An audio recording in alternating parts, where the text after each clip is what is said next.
Well, here we go. The Wall Street Journal is carrying a really interesting article. Before the blast, West Fertilizer's Monsanto suit. Really, Monsanto suit. This was the 18th, that was yesterday. Here's our famous picture of the apartment complex. Room for 3 people, shoulder to shoulder. This is when 3 of a kind is a full house. The only time I've ever heard of it. 3 of a kind in here would be a full house. Okay, let's go on down here and look at this stuff. As details emerge about the Texas fertilizer plant that was the site of Wednesday's fatal explosion and fire, a few tidbits can be gleaned from a 2007 lawsuit that the plant owners filed against the agribusiness giant Monsanto. And that must be a link. No, that's their stock price. Okay.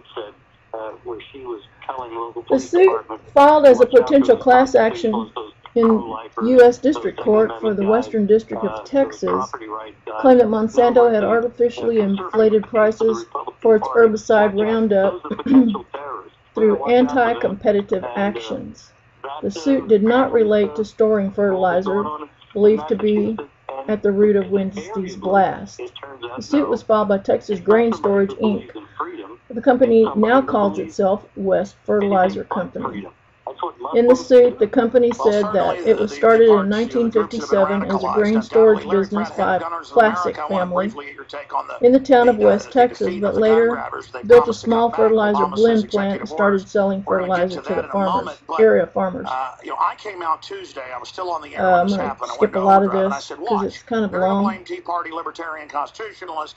And people are like, how dare you? In 1970, it started selling other agricultural products, including some from Monsanto. In 97, it had struck a deal with Monsanto to directly purchase Roundup each year. For Six Tuesday, they went further. They said, court filings in 2008 indicated that Texas Grain Storage recently had been sold. Emil Plassick is listed as a former owner. Texas Grain Storage said it monitored the Roundup stored in stainless steel tank through a telephone connection into the tank, the company said. Many documents of the case are sealed, of course. Just wonder what happened to the tank or what's going on with that mess. Anyway, Texas Grain Storage was represented by roughly 30 lawyers at 12 firms, according to court records. One lawyer who represented Texas Grain said the suit stalled in 2010 after a magistrate court denied the request to certify the case as a class action. The lawyer said Texas Grain appealed the ruling, and the district judge has yet to rule on the appeal. Last public filing on the case was 2010. That's kind of old.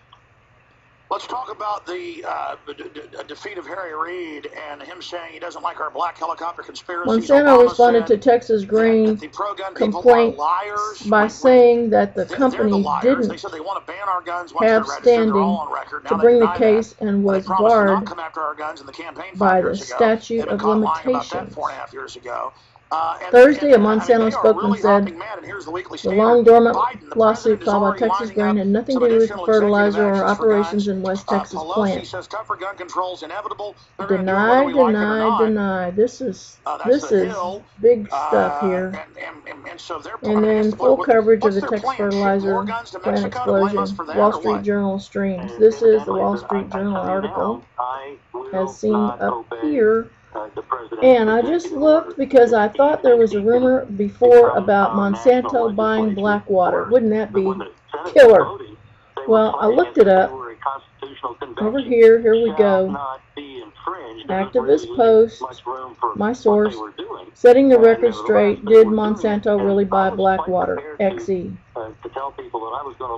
The truth of the matter is that the Academy Blackwater was purchased by private investors, and the heavily sourced article written by Jeremy Scahill,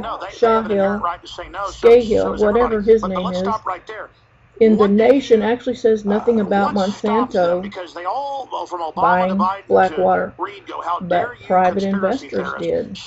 What the article does say, however, is that Monsanto and Blackwater are indeed working together to target anti-Monsanto activists and organizations. What do you think Blackwater is doing to help them work against anti-Monsanto activists? This is odd. Very odd. Here we go. According to the documents obtained by Scahill, whatever his name is, it was also revealed that Monsanto was willing to pay upwards of $500,000. That's $500,000 in order for Blackwater to join anti-Monsanto activist groups and infiltrate their ranks. $500,000 to just join up and infiltrate. Furthermore, the number of internet-based tactics that could be utilized as incognito PR for Monsanto, who undoubtedly knew opposition would mount against their GMO crops as more individuals became aware of the dangers. This is pretty black information right here. Pretty black. Anyway, that's my story. Y'all can check it out. I'm giving you the Wall Street Journal and activist posts.